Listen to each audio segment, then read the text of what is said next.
This is typical Dutch weather. Look at this snow at the moment, man. Typical Dutch weather. Now normally this would be a weather where people most of the time stay in and they like to skip the gym because they don't want to go through the snow or the rain or whatever. But when you're a freaking diehard like me, gotta sacrifice to win, whatever it takes. Right, babe?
Well guys, I made it through the snow, luckily. Luckily I have a nice little motorcycle, or scooter, whatever you want to call it.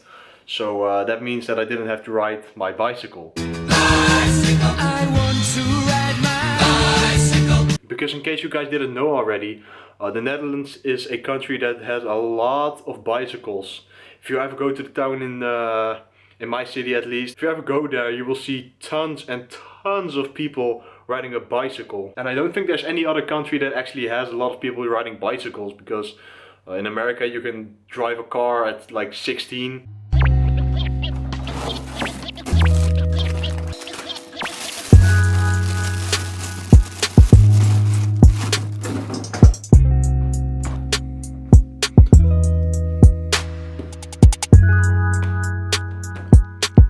Alright guys, so what I'm having as a post-workout meal is a container of Greek yogurt. You guys know me. Always the same shit, man. Some blueberries right here, 125 grams. Something a little different today.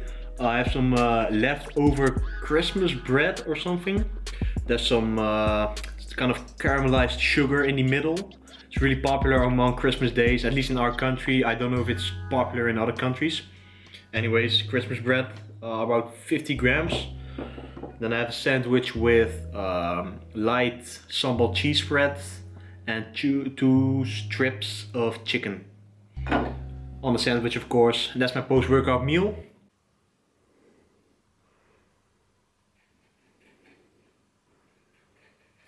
Ooh.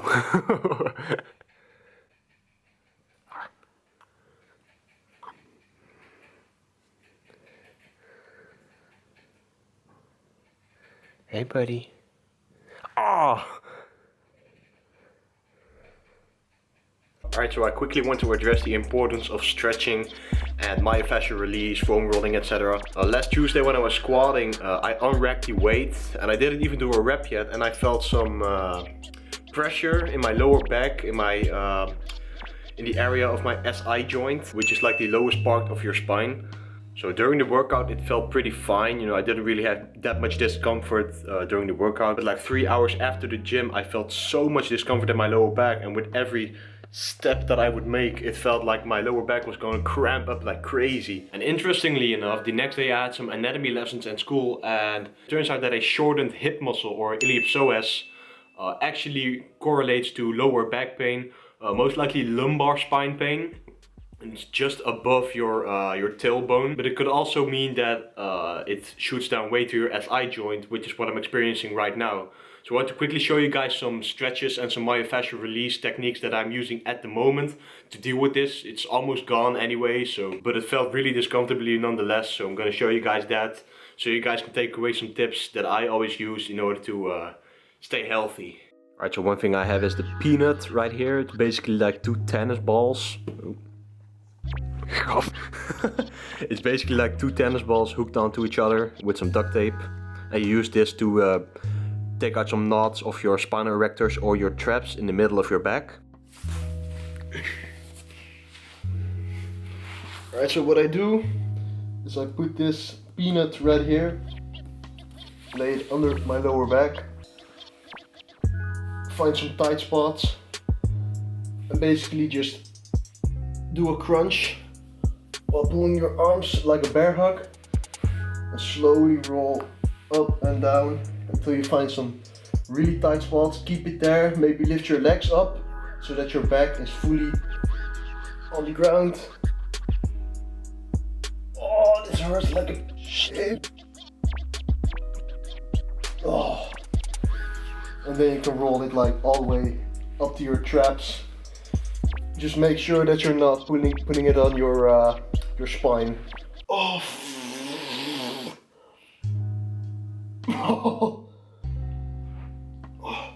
Alright, and for single muscle myofascial release, I just use a baseball. It's way harder than the tennis balls I have right there in the peanut. So this digs really deep and it hurts like crazy, but it's really effective. Alright, so what I do with this ball is I put it underneath my glute and just roll it over. Oh. Oh. If any of you guys want to try this for the first time, be mindful that you're gonna scream from all the pain that you're gonna experience, because this hurts like crazy. Roll it to your glute medius.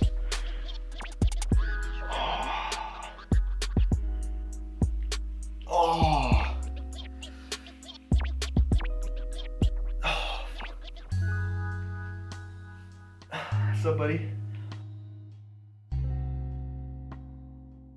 Then pull it to the other side and you'll be good to go. And you'll feel that most of the pressure on your spine or other muscle groups will slowly fade away, because most of the time if you're having pain in your lower back, the most common thing to think of is that it's coming from your lower back or tight lower back muscles, whatever. But most of the time it's actually from all the surrounding muscle groups that pull your spine out of its socket or in the wrong position. Bro, stop! Stop! But yeah, like I said, most of the time it's surrounding muscle groups that take the lower back out of the correct position. So most of the time putting some myofascial release on these muscles or stretching them can play a huge role in your recovery.